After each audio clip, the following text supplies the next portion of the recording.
नमस्ते। मैं Kumar Utpal, Limca book of world record holder, 30 पुस्तकों के लेखक। आज मैं शुरू करने जा रहा हूँ शिशुनाग वंश। शिशुनाग वंश के प्रथम संस्थापक शिशुनाग थे, जिनकी राजधानी पाटलिपुत्रा प्राकृतिक और भौगोलिक दृष्टि से काफ़ी सुरक्षित थी। शिशुनाग आपको बता देते हैं, इनका जो पीरियड था वह आपको 412 ईस्वी पूर्व से लेके 394 ईस्वी पूर्व तक इनका राज्य रहा है। यह महावंश के अनुसार लिच्छवी राजा के वेश्या पत्नी से उत्पन्न पुत्र था। पुराणों के अनुसार वह क्षत्रिय था, पुराण में इनको क्षत्रिय कहा जाता है। यह जो है आपको काशी का गवर्नर थे, मगध के राजा बनने से पूर्व काशी का गवर्नर थे। मैं आपको बता देता हूँ क्षेत्र विस्तार में वत्स, जिनकी राजधानी कौशाम्बी थी, विदिशा जो मध्य प्रदेश में पड़ता है, कौशल जिनकी राजधानी श्रावस्ती थी, आपको बता देते हैं श्रावस्ती थी, इसको ध्यान में रखिएगा, ठीक है ना। और अवंती जिसकी राजधानी उज्जैन थी, पश्चिमी मालवा तक इनका जो है मगध साम्राज्य में विलय हो गया था। पाटलिपुत्रा को पश्चिमी देशों से व्यापारिक मार्ग के लिए रास्ता खुल गया था। शिशुनाग ने मगध से बंगाल तक की सीमा से पश्चिमी मालवा तक के विशाल भूभाग को अधिकार कर लिया था। और शिशुनाग एक शक्तिशाली शासक था, जिसने यह बराबर आपसे पूछे जाएंगे गिरिब्रज के अलावे वैशाली नगर को भी अपनी राजधानी बनाया था। यह एक बहुत बड़ी बात है कि इनसे पहले जो शासक थे हर्यक वंश के, इनसे पहले जो शासक थे उदायन, जिसको उदयन या उदयभद्र कहा जाता था, वह गंगा और सोन नदी के संगम पर वह स्थापित किए थे पाटलिपुत्रा, जिसको पुष्पपुर कहा जाता था। वह वहीं के वह शासक थे।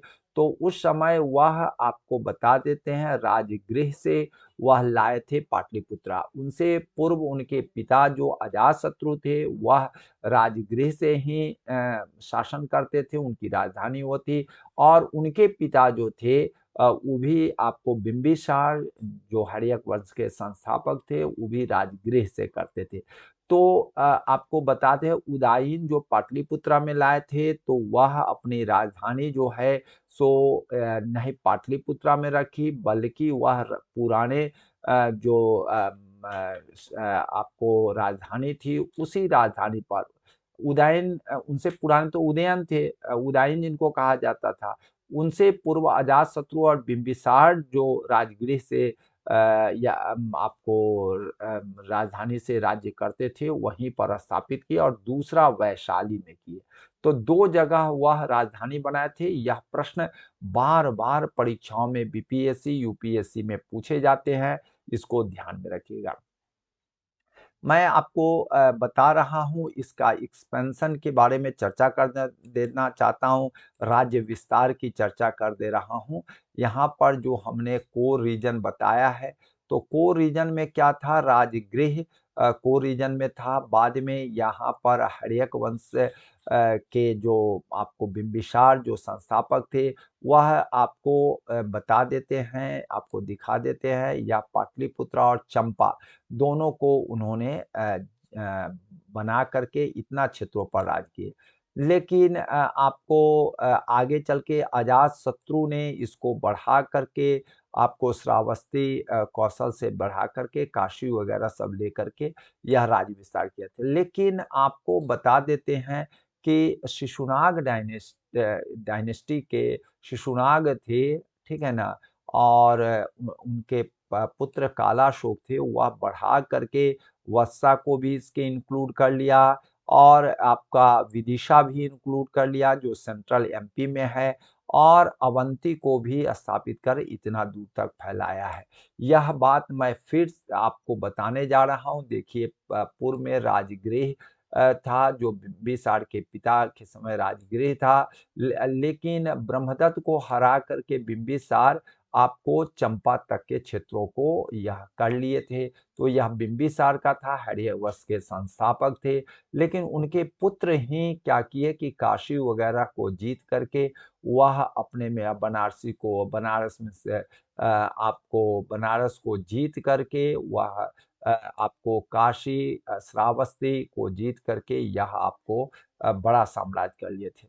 लेकिन शिशुनाग आप देख रहे हैं, शिशुनाग ने वत्स को लेकर के कौशाम्बी जिसकी राजधानी थी, उज्जैन जो है, अवंती जिनकी राजधानी थी, आप यहाँ पर देख रहे हैं अवंती।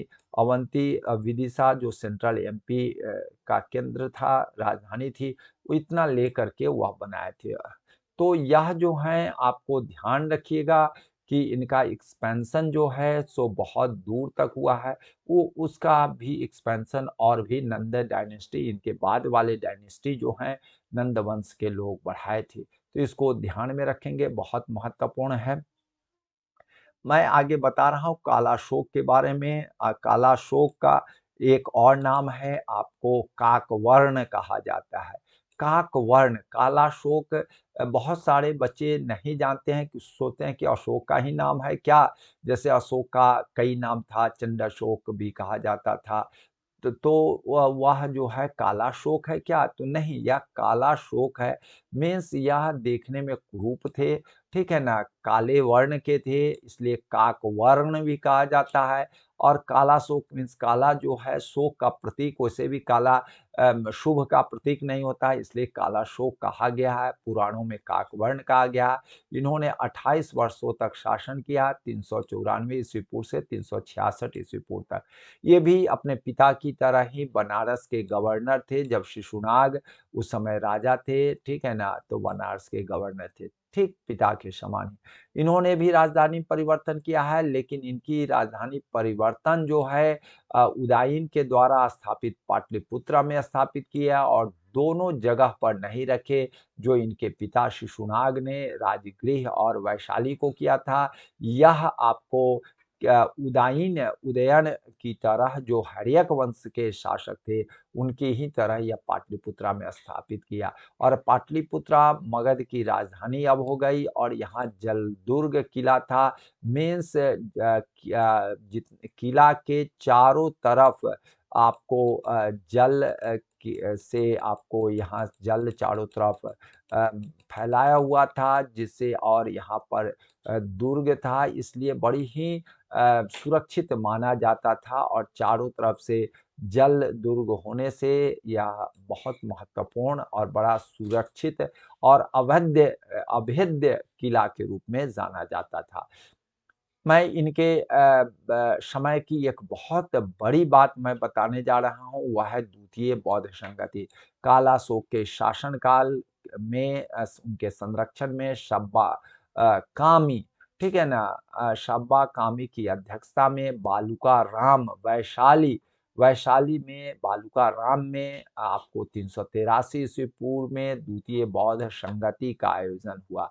और इसमें जो आयोजन हुआ, भिक्षुओं में मतभेद के कारण बौद्ध संघ में विभाजन हुआ, जो पहला विभाजक के रूप में स्थविर कहलाए, दूसरा महासंघिक कहलाए। तो इसको ध्यान में रखिएगा, दो बातें बहुत पूछा जाता है द्वितीय बौद्ध संगति में। इनकी हत्या जो है इनके दासी पुत्र जो थे, शूद्र दासी पुत्र, जिनको कहा जाता है, महापद्म नामक व्यक्ति ने, जो आपको यह जो है नंद वंश के संस्थापक थे, उन्होंने चाकू मार कर हत्या कर दी। इनकी पत्नी जो थी सो इनके विरुद्ध थी, क्योंकि देखने में काले थे और अच्छे नहीं थे।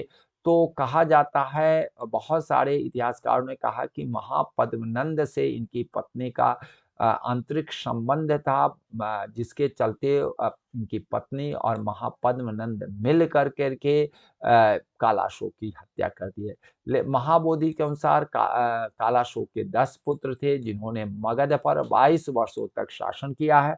मैं आगे आपको बता रहा हूँ, थोड़ा सा इनके ट्रेड स्थिति के बारे में बता रहा हूँ, क्योंकि ट्रेड बहुत महत्वपूर्ण थे, आर्थिक रूप से संपन्न थे। मैं आपको बता रहा हूँ, यहाँ पर उत्तरापथ आप देख रहे हैं, उत्तरापथ आपको यहाँ पर दिखाई दे रहा है, राजगीर, वैशाली, गोरखपुर, श्रावस्ती से होते हुए तक्षशिला से जाती थी, यह उत्तरापथ था। और दूसरा जो था आपको दक्षिणापथ था, वही श्रावस्ती, कौशाम्बी, विदिशा, उज्जैन से होते हुए प्रतिष्ठान जो है गुजरात में है, वहाँ तक था। तो इसकी है। तो तीसरा जो है आपको हेमावत पथ है, जिसमें नॉर्थ पार्ट कॉल्ड हेमावत पाथ कहलाता है, अर्थशास्त्र में इसके बारे में कहा जाता है लोहार, जालंधर, सहारनपुर, टू बिजनौर और गोरखपुर तक यह फैला हुआ था। तो यह मुख्य रूप से ट्रेडमार्क था। वैसे ट्रेडमार्क मैं हर एक कालों का ट्रेडमार्क आपको बताया हूँ, ठीक है ना, दिखाया हूँ। इसका भी आप लाभ ले सकते हैं कि पूर्व में और बाद में जो यह ट्रेड रूट है, ट्रेड रूट को मैंने आपको बहुत विस्तार से बता दिया है। इसके देखने से आपको और भी बहुत कुछ समझ में आ जाएगा। तो इससे आपको पूरी जानकारी ट्रेड मार्क का आपका हो जाए। तो आपको उत्तर पथ, ठीक है ना, आपने देखा, दक्षिण पथ भी देखा और हेमावत पथ भी देखा है आपको, उसको भी आपने समझ लिया है। तो चलिए आज मैं इस ट्रेड रूट को बारे में बताए हैं, आगे मैं बता रहा हूँ। शिशुनाग वंश के जो सिक्के थे, वह आपका पंचमार सिक्के हैं, निष्क है, इसको आप देखिएगा, ठीक है ना, जो बहुत महत्वपूर्ण है, या पूछे जाते हैं आर्थिक रूप से, या पूछे जाते हैं। मैं आपको बता रहा हूँ शिशुनाग वंश का अंतिम राजा नंदीवर्धन और महानंदिन कहलाते हैं, जिसका यह जो है आपका पश्चिम भाग है, पिछला हिस्सा है इस मूर्ति का, और नंदीवर्धन का ये सामने का है, और यह नंदीवर्धन महानंद, ठीक है ना, इसको कहा जाता है। पश्चिम भाग ये है और अग्रभाग ये है। मैं आपको बताता हूँ कि यह नंदीवर्धन या महानंदिन इनको कहा जाता था। शिशुनाग वंश का अंत हो गया और नंद वंशों का उदय हुआ है। मैं एक बात और आपको बता देता हूँ, मगध में जो भी धर्म थे, वह धर्म जो थे, वह आपको सभी के सभी राजा ने श्रमण ट्रेडिशन को अपनाया है। श्रमण का मतलब होता है कि जिसमें सभी धर्मों को समवेत रूप से, समन्वय की दृष्टि से, ठीक है, धर्मनिरपेक्षता की नीति से को देखते थे। तो जैसे में आपको बता देते हैं, जैनिज्म उस समय बहुत पॉपुलर था, बुद्धिज्म पॉपुलर था, आजीविका था, तो उसके अंतर्गत यह देखते थे। मैं आपको बता रहा हूँ, तीनों में कंपैरेटिव एनालिसिस भी कर दे रहा हूँ, जो उस समय की महत्वपूर्ण बातें हैं। शिशुनाग जो है अवंती को कनकर्ड किए थे, जीते थे, और वह कैपिटल जो है सो टेम्पोरली वैशाली में अस्थायी रूप से राजगृह में किए थे, इसको ध्यान रखिएगा। काला अशोक सेकेंड बुद्धिस्ट काउंसिल 383 383 ईसा पूर्व किए थे, और यह कैपिटल फाइनली आपको पाटलिपुत्रा में ले आए थे। इनके 10 सन थे जो बार बार साइमल्टेनियसली राज्य करते थे। इसके अंतिम जो शासक थे महानंदिन थे। पहला शिशुनाग, दूसरा कालाशोक और अंतिम जो है महानंदिन है, जो लास्ट रूलर है। यह जो है इनके इलिजिटिमेट जो थे, अनधिकारी षण थे, जो शूद्र वाइफ से हुए थे, जिनका नाम महापद्मनंद कहा जाता है।